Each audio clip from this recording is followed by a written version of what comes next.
नमस्कार, जय जोहार। मैं एनबीपी न्यूज़ से प्रवेश कुमार, जिला मोहला मानपुर अम्बागढ़ चौकी छत्तीसगढ़ से निकल करके हम आज पहुँचे नेपाल में। और नेपाल आपका पड़ोसी मुल्क है, जहाँ पे आप बिना वीज़ा के, बिना किसी भी डॉक्यूमेंट के भी आना जाना कर सकते हैं। मात्र आपके पास आधार कार्ड होना चाहिए और उसी आधार कार्ड के माध्यम से हम आज बाइक ट्रिप पे निकले हैं। और 26 तारीख से हम मोहला से निकले थे और कल नेपाल पहुंचे हैं। और आज मेरे ठीक पीछे बस बहुत सारे बाइकर्स देख रहे होंगे। मैं इन्हीं बाइकर्स लोगों के साथ आया और इनकी टोली को ज्वाइन करके मैं नेपाल पहुंचा हूँ। नेपाल को हम लगभग 10 दिन तक एक्सप्लोर करेंगे। यहाँ की संस्कृति, रीति रिवाज और भी तमाम प्रकार की परेशानी, अच्छाइयाँ, सब चीज़ समझने की कोशिश करेंगे और बारी बारी से आपको दिखाएंगे कि कैसे हमारा जो पड़ोसी मुल्क है अपने कल्चर को सजो करके रखा है। ऐसा ही हमें भी 5वें अनुसूचित क्षेत्र मोहला मानपुर में रहते हैं और वहाँ की जो कल्चर है, हेरिटेज है, काफ़ी रिच है। बस उसको संभाल करके, सजो करके रखना है। जो बाहरी अतिक्रमण होते हैं उससे उसे बचा करके रखना है। जिस तरीके से नेपाल अपनी संस्कृति को बचा करके रखा है। अभी हम लुम्बिनी गेट पे हैं और लुम्बिनी वो जगह है जहाँ पे भगवान गौतम बुद्ध का अवतरण हुआ था। यही उनका जन्म स्थान था। विजुअल के माध्यम से अभी आप देखेंगे कि कैसे लुम्बिनी को अभी भी संजो करके रखा गया है। लगभग 13,000 एकड़ में फैली ये लुम्बिनी का एरिया है, जहाँ पर पे खाली भगवान बुद्ध की जो जानकारियाँ हैं उसको संजो करके रखी गई है। उनसे संबंध जितने भी चीज़ें हैं उसको संरक्षित रखा गया है। साथ ही साथ उनके जो स्तूपा हैं जो अलग अलग 24 कंट्रियों में बने हैं, उनका भी रेप्लिकेशन यहाँ पे किया गया है। बड़े पैमाने में टूरिज़्म को बढ़ाने के लिए लगातार नेपाल सरकार काम कर रही है और इसी परिप्रेक्ष्य में हम भी काम कर सकते हैं। वही आज हम दिखाने आए हैं। अभी जो मेरे साथ बाइकर्स है, जो बाइकर्स की टोली है जो कि मोहला से निकल करके नेपाल पहुंची है, हम इनसे भी बात करेंगे और जब बारी बारी से जानने की कोशिश करेंगे कि कहां तक के ये जाएंगे और क्या है इनका मकसद। बारी बारी से हम बाइकर्स से बात करेंगे और समझेंगे कि कहां से आए हैं और कितने दिनों का इनका सफ़र है। भी आपका नाम? जय जोहार सब मन ला। मोर नाम है पुष्पराज सिंह राजपूत, राजनांदगांव सृष्टि कॉलोनी निवासी हूँ और अभी हमारे राज्य ले आए हैं नेपाल। कैसे आप लोगों का सफ़र शुरुआत हुआ था? कब से चालू किए थे अभी आप लोग? हम लोग शुरू किए थे संडे से शुरू किए थे जी। और अभी हम लोग को 4 दिन हो गया है। यहाँ पशुपतिनाथ लुम्बिनी दर्शन करने के लिए आए हुए हैं। आज रात लुम्बिनी में रुके हुए थे और भगवान गौतम बुद्ध का जन्म स्थली है। बहुत अद्भुत दृश्य रहा। बहुत अच्छी अच्छी मूर्तियाँ हैं, प्राचीन मूर्तियाँ हैं। नए नए जगह पर्यटन स्थल के रूप में विकसित किया गया है। जी। किस तरीके से देखते हो कि छत्तीसगढ़ में किस तरीके से किया जा सकता है, इसको कैसे रेप्लिकेट किया जा सकता है टूरिज्म को बढ़ाने के लिए? देखा जाए तो छत्तीसगढ़ में इससे और अधिक रूप से विकसित किया जा सकता है, क्योंकि हमारा छत्तीसगढ़ बहुत प्राचीन काल से ही आदिवासी राजा रहे हैं। बस्तर के राजा हो, चाहे सरगुजा के राजा हो, चाहे मध्य छत्तीसगढ़ के राजा हो, तो उसको बहुत अच्छे से विकसित किया जा सकता है। हमारे यहाँ इतनी सारी नदियाँ हैं जिसको पर्यटन के रूप में विकसित किया जा सकता है। तो हमारे यहाँ बहुत सारे तरीके हो सकते हैं जिसको विकसित किया जा सकता है, जहाँ से पर्यटन बहुत अधिक मात्रा में आएगी। क्योंकि हमारे यहाँ जंगल बहुत है, नेपाल में जंगल नहीं है। हमारे यहाँ जंगली जंतु बहुत सारे हैं, तो उसको बहुत अच्छे से देखा जाए तो पर्यटन को बढ़ाया जा सकता है। ठीक। कितने दिन का सफ़र लेकर के चल रहे भैया आप लोग? हमारा 15 दिन का सफ़र का बनाया गया है प्लान। ये है जी राइडर जो कि मोहला से निकल करके नेपाल पहुँचे। बेसिकली तो मेरे बड़े भाई हैं और इन्हीं के माध्यम से मैं नेपाल पहुँचा हूँ। एनबीपी न्यूज़ की टीम भी पहुँची है, तो अब इनसे भी बात करते हैं जी राइडर से। और इनका यूट्यूब चैनल है जो लगातार ब्लॉगिंग करते रहते हैं, पूरे भारत भ्रमण करते हैं। कब आना हुआ, कब पहुँचे नेपाल और कब इसकी सोच बनी थी कि नेपाल विजिट करना चाहिए? 4 साल पहले हम लोग लद्दाख गए थे। इन्हीं में से 4 बाइकर, 1 2 3 4। तो उसके बाद और हम सोचे कि नेपाल जाएंगे। ऐसे प्लानिंग बनते बनते फाइनली 2025 में प्लानिंग बना। और उसके बाद 26 तारीख को मैं निकला था। मैं दरअसल बीकानेर से निकला था अकेले, और बीकानेर से मैं आगरा होल्ड किया और सेकंड फिर मैं गोरखपुर से में सभी लोग से मिल गए। हम लोग एक साथ मिल गए। उसके बाद यहाँ एक साथ आए हैं नेपाल में। कौन सा आप लोगों ने गेट यूज़ किया, किधर से कौन सा बॉर्डर उपयोग करके पहुंचे हैं आप लोग? हम लोग ये गोरखपुर से लगभग 100 किलोमीटर की दूर पर एक सोनाली बॉर्डर है, वहाँ से इंटर हुए हैं। जी, क्या फॉर्मेलिटीज़ आप लोगों ने बॉर्डर पे किया था, क्या कैसे डॉक्यूमेंटेशन हुआ वहाँ पे? वहाँ पे कितनी दिक्कतें आई? दिक्कतें ज़्यादा नहीं आई हैं। अपन को आधार कार्ड चाहिए, आधार कार्ड के माध्यम से आना जाना कर सकते हैं, लेकिन बाइक हम लेके आ रहे हैं इसीलिए हमको आरसी चाहिए था। आरसी के माध्यम से कस्टम बनाया जाता है जिसे भंसार कहते हैं, वो भंसार बनाया गया है और रोड टैक्स से बनाया गया है और ज़्यादा दिक्कत नहीं आई। बस थोड़ा सा बच के रहिए, खुद अगर जानकारी है तो खुद करने से काफ़ी पैसा सेव हो जाता है, नहीं तो वहाँ पे दलाल लोग रहते हैं, थोड़ा लूट लेते हैं। जी, भंसार वो टैक्स है, जब नेपाल में आप आते हैं तो नेपाल की सरकार आपसे टैक्स कलेक्ट करती है, उसको भंसार कहते हैं। और भंसार एक दिन के लिए 200 नेपाली रुपए रखता है, वो बाइक के लिए है, इंसानों के लिए कोई चार्जेस नहीं है, बाइक के लिए लगता है। ये नेपाली रुपए है, लेकिन अगर दलालों के माध्यम से जाएंगे तो वो 200 रुपये इंडियन रुपीज़ चार्ज करेंगे, जबकि वो खाली नेपाली रुपए होते हैं, जो कि लगभग इंडियन रुपीज़ में 125 होता है। तो जब भी आप आएँ तो उसके हिसाब से तैयारी करके आए। भैया अभी नेपाल में एक दिन तक क्या आप रहे हैं, क्या देखे नेपाल में, कैसे आप जाने और क्या परेशानी आई?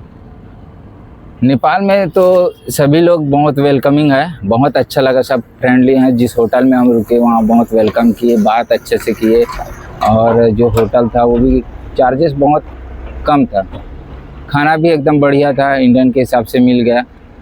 और हम ये लुम्बिनी जो घूमे हैं बहुत बड़ा एरिया में फैला हुआ है, जिससे घूमते घूमते मतलब पैदल घूम नहीं पाओगे, इतना बड़ा है। हम बाइक में घूमना बेस्ट है, और बाइक नहीं है तो आप टोटो वगैरह से घूम सकते हो। जी, आप वैसे मोहल्ला से हैं, आदिवासी बहुल क्षेत्र है, आप जी, खुद एक आदिवासी हैं, और यहाँ भी जो संस्कृति को वो बचा करके रख रहे हैं नेपाल वासी, क्या अपील करना चाहोगे अपने लोगों से?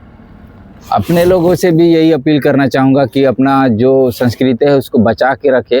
पहले तो खुद का बचाए, अपना जो भूल रहे हैं सब, अपना जो संस्कृति भूल रहे हैं उसको अपना बचा के रखे, अपना सजा के रखे, और उसके बाद उसको डेवलप करे उस जगह पे, और टूरिज्म को भी बढ़ा सकते हैं उसके माध्यम से। गोवाना एक्सट्रीम की बाइक है, और मेरे सामने सागर भैया हैं, इनसे बात करेंगे। और ये मध्य प्रदेश छिंदवाड़ा से आते हैं और ब्लॉगिंग के लिए नेपाल निकले हुए। जी भैया, कब निकले थे अपने छिंदवाड़ा से? जय जोहार, जय श्री राम। मैं हूँ सागर प्रतीति, जो मध्य प्रदेश के छिंदवाड़ा जिले सोनाखार छोटे से कस्बे पे रहता हूँ।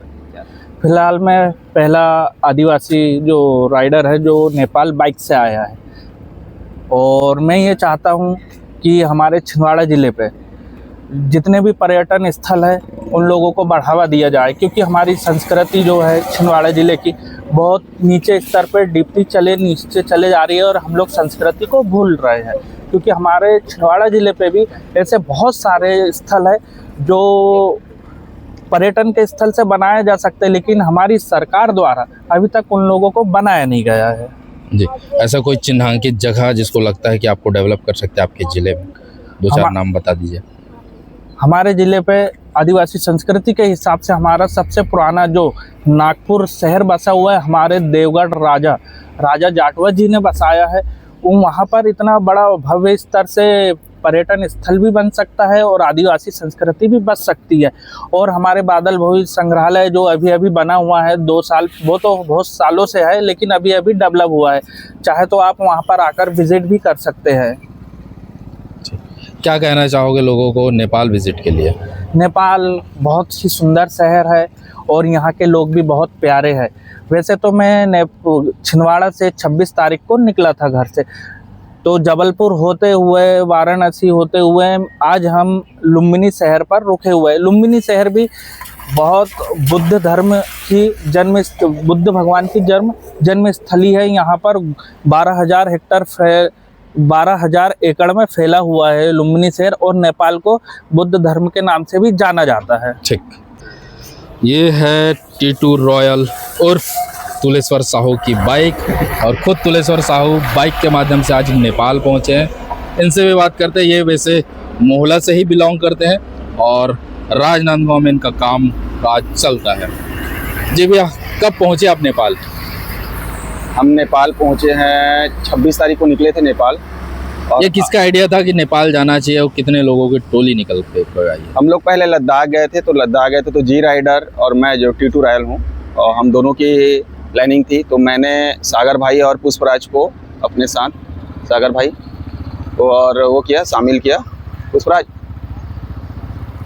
तो इनको मैं शामिल किया। उसके बाद हमारी टीम 4 लोग की बन गई और फिर हमने लद्दाख राइड बहुत सफलतापूर्वक किया। उसके बाद सागर परतेती जो भाई हैं, उन्होंने नेपाल का ट्रिप बनाया। आज 2025 में हम सागर परतेती के माध्यम से सभी ने एक साथ और इकट्ठे होकर के, साथ में एक नए राइडर जो हैं सोनी भाई, ये भी हमारे साथ शामिल हुए हैं और हमने नेपाल राइड के लिए निकला और सफलतापूर्वक अभी तक हम नेपाल पहुंच चुके हैं। अभी हमारा राइड बचा हुआ है। जी, आप छत्तीसगढ़ से आते हैं, मोहला मानपुर अम्बागढ़ चौकी 5वीं अनुसूचित क्षेत्र है, आदिवासी बहुल्य, कैसे देखते हैं किस तरीके से वहाँ पर डेवलपमेंट किया जा सकता है अगर नेपाल के परिप्रेक्ष्य की बात करें? बोला जाए तो हमारा छत्तीसगढ़ जो है बहुल्य आदिवासी क्षेत्र के संस्कृति के नाम से ही जाना जाता है। वहाँ बहुत सारे ऐसे जगह हैं हमारे मोहला ज़िला में, चौकी है, मोहला है, मानपुर है। ये तीनों ज़िलों में ऐसे जगह है जिसको पर्यटन के रूप में अच्छे से व्यवस्थित रूप से संजोया जा सकता है, जहाँ पर्यटन का केंद्र बनाया जा सकता है। बहुत सारे झरने हैं, पहाड़ है, मंदिर है, पर्वत है, इन सब को अच्छे से डेवलप किया जा सकता है। हमारे छत्तीसगढ़ शासन इस चीज़ के लिए ध्यान दीजिए। टीम को नए सदस्यों ने ज्वाइन किया है जिनका नाम आकाश सोनी है, जो कि राजनांदगांव से आते हैं। छत्तीसगढ़, जय जय श्री राम। आकाश भैया इस टीम को ज्वाइन किए हैं, कैसा लग रहा है आपको? इस टीम के साथ जुड़कर बहुत अच्छा लगा, नई चीज़ जानने का मौका मिल रहा है। ये पुराने एक्सपीरियंस राइडर हैं जिनके साथ जुड़कर बहुत ज़्यादा अच्छा लगा। आज हम निकले हैं 26 तारीख से नेपाल यात्रा के लिए, जिसमें आज हम लुम्बिनी पहुंच चुके हैं आज 31 तारीख को, और अब हम जा रहे हैं पोखरा की ओर, जिसमें नई चीज़ों को जानने का मौका मिल रहा है। बहुत सी चीज़ें हैं जिन्हें अच्छे से देखा जा रहा है, उसमें अच्छा लग रहा है। क्या कहना चाहेंगे छत्तीसगढ़ वासियों से आप? छत्तीसगढ़ वासी तो छत्तीसगढ़िया सबले बढ़िया। छत्तीसगढ़ में बहुत अच्छी चीज़ें हैं। राजनांदगांव में भी अपने यहाँ माँ बर्फानी धाम है, इसे थोड़ा और अच्छे से डेवलप करना चाहिए। माँ बमलेश्वरी मंदिर है, उसमें भी थोड़ा सा डेवलपमेंट की और बहुत ज़्यादा ज़रूरत है, जिससे पर्यटन के रूप में हमें बढ़ावा मिले। कई ऐसे लोग हैं जो छत्तीसगढ़ ही नहीं घूमते, उनको छत्तीसगढ़ में ही ज़्यादा ट्रैवल करके घूमना चाहिए, जिससे छत्तीसगढ़ के पर्यटन को बढ़ावा मिले। अब छत्तीसगढ़ एक बहुत सुंदर जगह है। आप बस्तर जाके देखिए, केशकाल घाटी जाके देखिए, बहुत सुंदर हो गया है। सरकार को पर्यटन के रूप में थोड़ा और अच्छे से बढ़ावा देना है, उनको काम करना है। तो मैं चाहता हूं कि छत्तीसगढ़ सरकार उस पर ध्यान दे और बहुत अच्छे से उसमें काम करे, ताकि लोगों को छत्तीसगढ़ के प्रति और ज़्यादा भाव मिले और पर्यटन को बढ़ावा मिले। तो ये एमन हरे सब राइडर्स जो कि छत्तीसगढ़ से आए हुए हैं, बारी बारी से हमन बात करे हैं।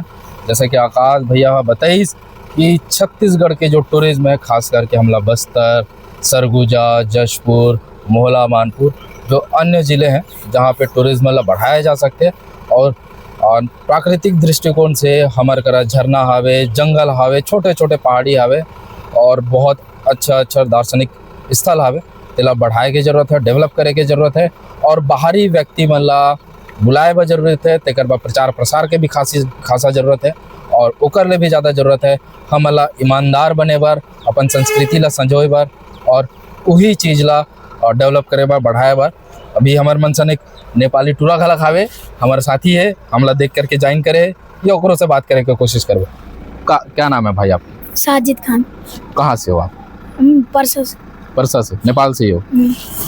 भाई हम लोग यहाँ आए हैं घूमने के लिए, ऐसे कितने सारे लोग आते रहते हैं घूमने के लिए? बहुत सारे लोग आते रहते हैं इधर। और क्या क्या है घूमने के लिए आपके नेपाल में? बहुत जगह है, लुम्बिनी है, बोटिंग होता है उधर, और भी है बहुत ज़्यादा चीज़ें। पढ़ाई करते हो आप? हाँ। कौन से क्लास में जाते हो? 3 क्लास में। ठीक, क्या कहना चाहोगे लोगों को नेपाल आने के लिए? कुछ कहना चाहोगे? आइएगा नेपाल, बहुत अच्छी जगह है घूमने के लिए। जी, आप लोग मदद करोगे लोगों की? हाँ, करेंगे। चलिए ठीक। तो जैसे कि अभी हमन गोठिया हाँ नेपाली लड़का हवे तेकर सन, और बहुत बढ़िया बात कही कि भाई नेपाल जरूर आओ घूमे पर। और आपो मन से आग्रह है कि छत्तीसगढ़ अच्छे से दर्शन करो, घूमो फिरो, ओकर बाद नेपाल भी पहुँचो। काबा की वीज़ा फ्री कंट्री हरे, बगल में है, पड़ोसी मुल्क हरे, और घूमत घामत आराम से यहाँ तक आ सकते हो। मात्र आपके पास आधार कार्ड होना चाहिए, आधार कार्ड के माध्यम से आ सकते हो। अगर आप मन के पास बाइक है तो बाइक के ओरिजिनल आरसी कार्ड ला जरूर लानू, डुप्लीकेट लाहो तो समस्या में पड़ जाओ। और यहाँ पे जो नेपाली रुपया है और ओकर वैल्यू 1 रुपया के बदला 1 रुपया 6 पैसा मिली, तो ओकर हिसाब से आप मन ला पैसा के करेंसी के एक्सचेंज होए। ओकर बाद फिर आप मन आराम से घूम फिर कर सकते हो। बस जब बॉर्डर में हो तो बॉर्डर में जो डॉक्यूमेंटेशन कार्रवाई होना है तो डॉक्यूमेंटेशन ला तैयार कर लो। ओकर बाद आराम से यहाँ घूम सकते हो, एंजॉय कर सकते हो। जगह जगह रुके के व्यवस्था है, खाए पिए के भी व्यवस्था है। यहाँ भारतीय खाना गला मिल जाते। तो अब आप मन से विदा चाहतन, लगातार बने रहें विभिन्न न्यूज़ के साथ। यहाँ हमन जहाँ जहाँ भी जाबो और हमन ला कुछ लगे कि दिखाना चाहिए आप मन ला, तो हम चैनल के माध्यम से आप मन ला जरूर दिखाबो। धन्यवाद।